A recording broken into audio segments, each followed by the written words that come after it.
आप इस तरीके से समझिए कि अगर आपको एक लंबे सफ़र पे जाना है, लॉन्ग ड्राइव पे जाना है, तो आप क्या सोचेंगे कि जहाँ पे आपको पहुँचना है, वहाँ पे आप ठीक-ठाक पहुँचे, बिल्कुल रोड पे एक्सीडेंट ना हो, बिल्कुल सेफ्टी के साथ पहुँचे। या आप ये देखेंगे कि मुझे अगर 80 की स्पीड या 100 की स्पीड में चलना है, तो मैं रेगुलर कंटिन्यूअस 80 या 100 की स्पीड में कंटिन्यूअस चलूँ। ऐसा आप बिल्कुल नहीं करेंगे। आपको बीच में स्पीड ब्रेकर, बीच में गड्ढे, बीच में लाल बत्ती, बीच में ट्रैफिक जैम, सब कुछ मिलेगा, लेकिन आपका जो मेन जो मकसद है वो उस डेस्टिनेशन पे पहुंचने का है और सेफ्टी के साथ पहुंचना है। तो इसमें आप जब देखेंगे, जब वहाँ पहुँचेंगे तो फिर आप देखेंगे गाड़ी की स्पीड कभी 20 है, कभी 40 है, कभी 80 है, कभी 100 है, कभी 120 है, लेकिन एवरेज जो है सो मिला जुला के आप देखेंगे तो 60-80 के बीच में रहेगी आपकी गाड़ी।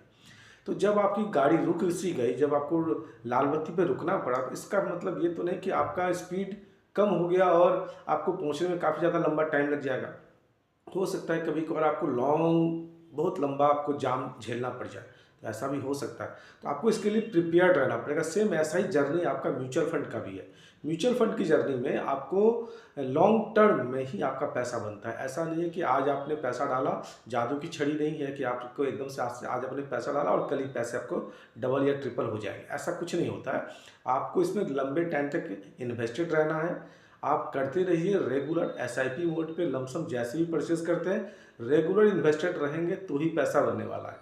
जनरली लोग क्या करते हैं आज की तारीख में कि मुझे शॉर्ट टर्म का बताओ, कितना शॉर्ट टर्म, 2 4 6 महीने का बताओ, साल भर का बताओ, तो एकदम से लोग जल्दीबाजी में है।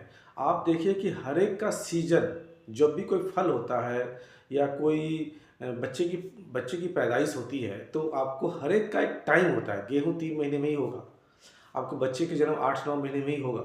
हर एक ऐसा नहीं है कि अगर वो प्री मैच्योर पैदा हो गया बेबी, तो फिर वो शायद आपको उसके लिए दिक्कत परेशानी हो जाएगी। सेम वही आपने इन्वेस्टमेंट के साथ भी करना है आपको, कि आपका जो जर्नी है वो कंफर्टेबल हो। इसके लिए आपको रोज़ रोज़ म्यूचुअल फंड की एनएवी नहीं चेक करनी है।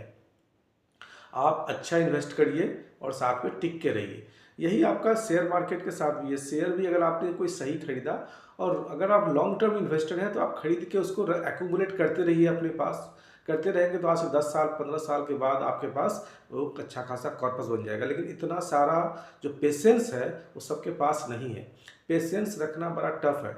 आप अपने आप को पहचानिए कि आप किस तरीके के इन्वेस्टर हैं। आपके पास ऐसी पेशेंस वाली क्षमता है नहीं है। अगर नहीं है तो फिर आपको उस तरीके से लगाइए जैसा आप रोज़ खरीद बेच रहे हैं, ट्रेडिंग करें या कुछ और काम कर लें। लेकिन म्यूचुअल फंड में अगर पैसा बनाना है तो आपको टिक के रहना पड़ेगा, लॉन्ग टर्म रहना पड़ेगा, आपको फोकस्ड